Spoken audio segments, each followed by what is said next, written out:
Dunyoda eng qiyini kimga deb so'rasalar, ikkilanmay musofirga derdim. Nima uchun?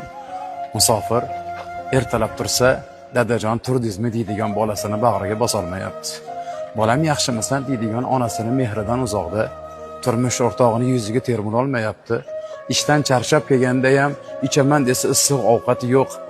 Eng qiyini shundaki, musofirda xasta bo'lishlikka ham haqqi yo'q. Ey musofirim, o'zingiz ehtiyot qiling.